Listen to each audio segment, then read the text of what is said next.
What's going on, guys, and welcome to today's video. My name is Sandra, known as gain_strength_ on Instagram. Today we are going to be talking about macros. I don't think I've ever created a in-depth video on what macros are, on how to calculate your macros, how to track your macros, all of that.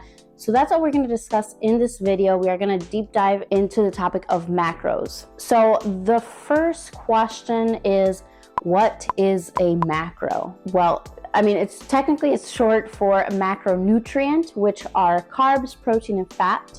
The word macro means large quantities or a large amount. So these are things that our body needs in order to fully function, to function well, and in large quantities, in contrast to micronutrients. A way to think of it is that everything that we eat has its own unique breakdown of macros, which then the macros determine the amount of calories this food or this beverage has. So let's start with carbs.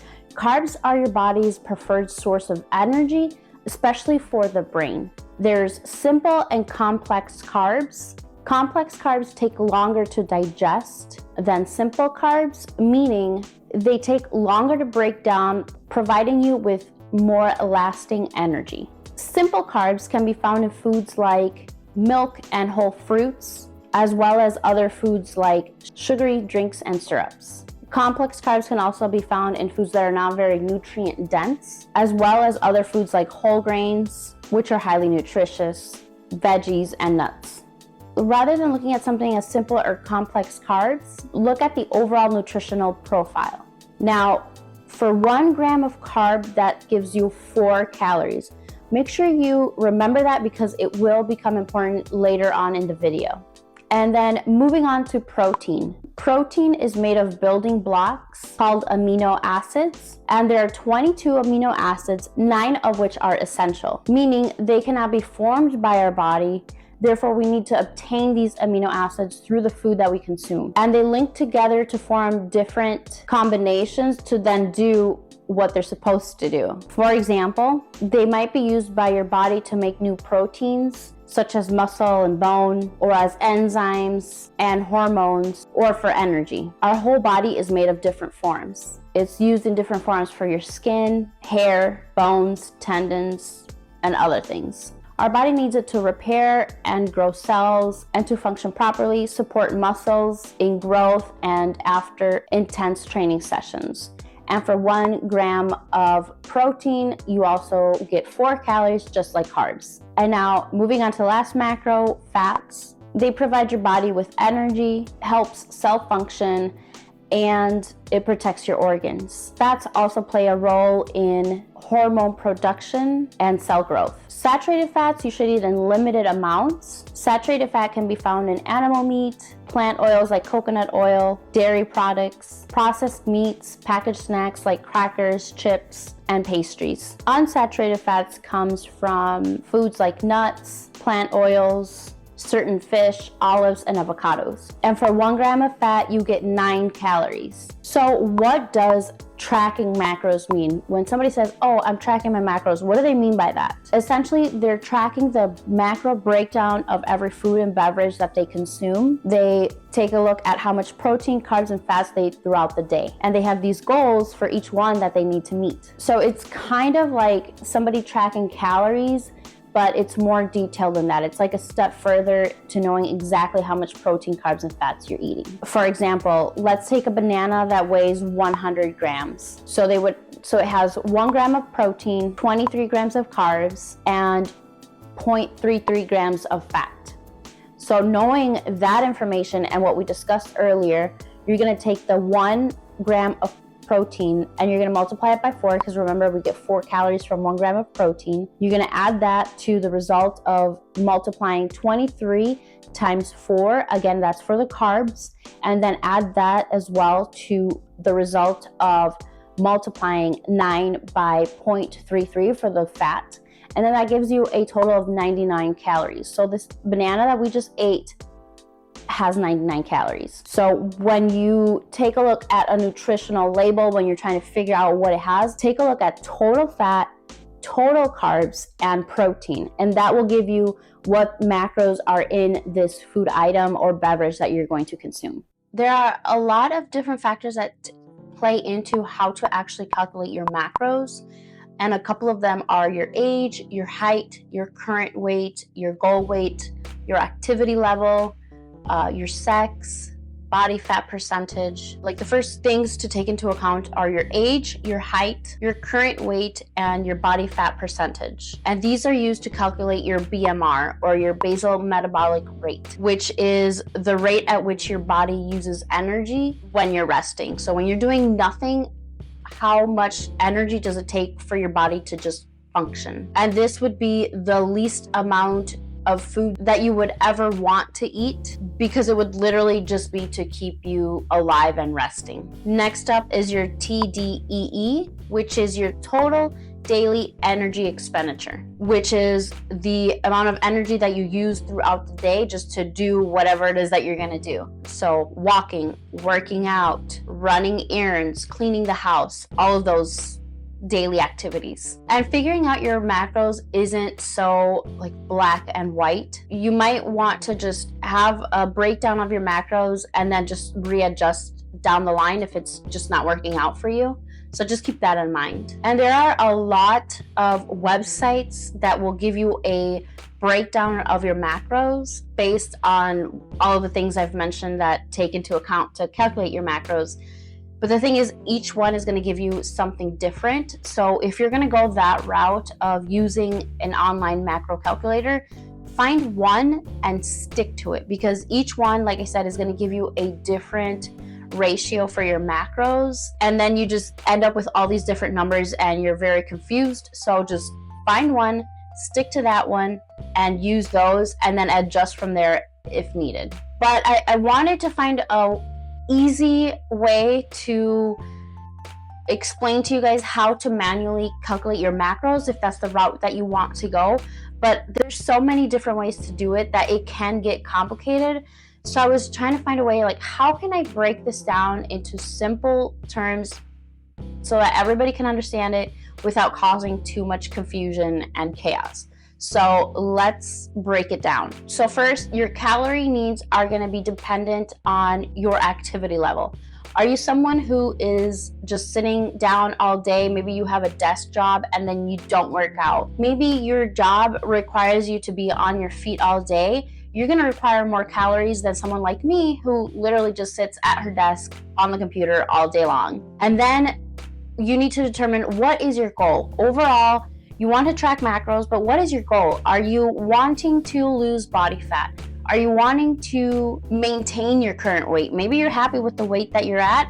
That's okay. Let's figure out your macros. Or maybe you're in that group of people that want to build muscle, so you need to calculate your macros. So once we have an idea of our activity level and our goal, you're going to use your goal weight times a multiplier. The multiplier will depend on whether you are sedentary, moderately active, or very active, and what your goal is to lose, maintain, or gain muscle. So let's, for example, using what you see on your screen right now, we are going to take a person who is, let's say it's female, she weighs 135 pounds.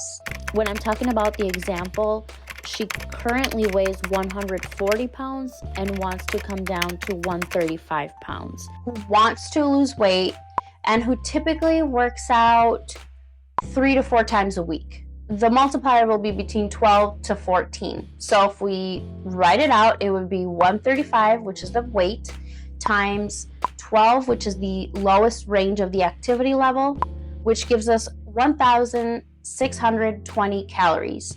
Then we're going to also calculate the higher end range. So we're going to go 135 pounds, again, that's the person's weight, times 14, which is the activity level, and that gives us 1,890 calories. So this is the range that the person would be able to eat in order to lose body fat. And I would recommend you kind of start on the low end. Once you start hitting the macros and the calories consistently, if your hunger increases, you can then bump it up from there. So now that we have our range of calories, we're going to use your body type to kind of help you get a more detailed macro breakdown. And remember, these numbers can and will change, so don't get too hung up on the numbers. Don't overcomplicate it. And there are 3 different body types that I'm referring to. One, ectomorph, which is typically someone who's tall and thin with skinny limbs. The second one is mesomorph. So this is someone who has more of that athletic build and just naturally muscular. And then third, endomorph, someone who's just naturally broad and thick. And depending on your macros, you would break it down like this.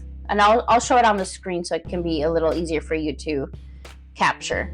So ectomorph, you're gonna go with your protein of 25% of your total calories. Your carbs are gonna be 55%, and your fats are gonna be 20%. For mesomorph, again, this is someone who's naturally has that athletic build and just naturally muscular. Their protein is gonna be 30%. Carbs are going to be 40%. Again, this is of total calories. And fat is going to be 30%. And then for an endomorph, your protein is going to be at 35%. Carbs is going to be at 25%. And your fat is going to be at 40%. So taking our example of the 35-pound female who wants to lose weight, let's say she fits into the category of a mesomorph. So we're based on the range that we calculated earlier, we're kind of going to go for that middle range of 1,700 calories. That's the amount of calories that this person would eat per day to lose body fat. So in order to calculate it, we're basically going to take those percentages and multiply it by the total number of calories. So we're going to go 1,700 times 0.30 for protein. That's going to give us 510 calories. So out of the 1,700 calories per day, 510 of those are going to come from protein. Then we're going to do the same thing for carbs and for fat. 680 calories are going to be coming from carbs, and then 510 of those calories are going to be coming from fat. But then the next part is you're going to take that amount of calories and you're going to divide it by the amount of calories per gram. So if you remember earlier in the video, we mentioned 1 gram of protein gives us 4 calories. Same with carbs and same with proteins. And then fats is for 1 gram of fat, it's going to give us 9 calories. So knowing that, we're going to take the numbers we just calculated and we're going to divide it. So we're going to take the 510 total calories of protein and divide it by 4. That gives us 127.5 grams of protein. That's how much protein total you need a day. Of course, you can round it out just to make it easier, because who's going to sit here and count 127.5 grams? So you can round it up. Then we're going to do the same with carbs. So we're going to take 680 divided by 4. That gives us 170 grams of carbs. And then for fats, 510 divided by 9, that gives us 56.6 grams of fat. Again, feel free to round it up. That's why I said, like, don't overcomplicate it, because again, we're kind of going to round up just to make it easier for us. So this is going to be your starting point, and you should adjust by how you're feeling and by your needs. I've already said it, but I'm going to say it again. This is just one way to calculate your macros. There's so many different ways, and it can be as complicated as you want it to be or as simple as this, which honestly, just go with the simple way. And like I said, there are a lot of online free macro tracking calculators, which feel free to use. But again, find one and stick to that one. And as I wrap this video up, make sure that you're subscribed to my channel if you haven't yet, so that you're notified when I upload my next video, because I will be releasing another video of how to actually track your macros in an app, how to enter recipes if that's something you guys are interested in, and other macro tracking related tips. This was kind of just a basic, what are macros, how to calculate your macros, and then I just didn't want to overwhelm you with information. I hope you guys enjoyed this video and you found this video helpful. I know that, like, when I first started tracking my macros, it was the most confusing thing, but eventually, like, it does get easier with time, trust me. Obviously, the more consistent you are with something, the easier it gets and the better you get at doing the activity. So don't lose hope, and I will catch up with you guys in my next video. Don't forget, you are stronger than your mind lets you think.